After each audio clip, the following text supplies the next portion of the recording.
बोल दीदी. आज काय बनती? मी आज कारलं फ्राय करणार आहे. ओके.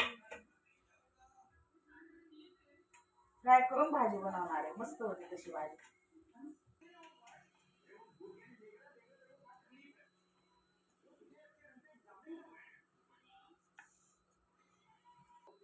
या असं सगळ्या ब्या काढून घ्यायच्या कापून. सगळ्या ब्या काढल्या का आता तेल गरम झालंय. कारलं टाकून घेते. तळून घ्यायचं मग सुकं बनवायचं.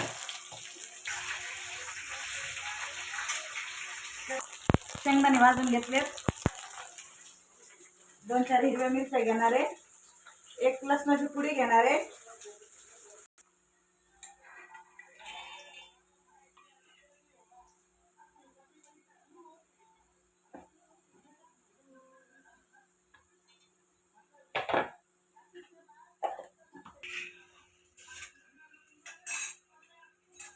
तेल ओतून काढणार आहे मी सगळं. आता हे सगळं तेल ओतून काढायचं.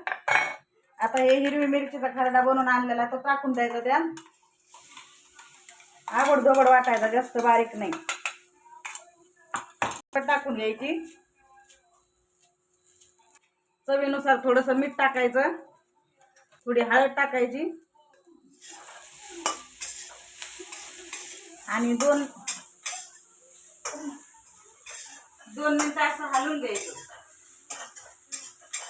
शिजून द्यायचं म्हणजे मिरची लसूण ते चांगलं पकवते कारलं. असं कारलं करून बघा, खाऊन अजिबात कडू लागत नाही. झालं आपलं कारलं तयार आहे खायला आता.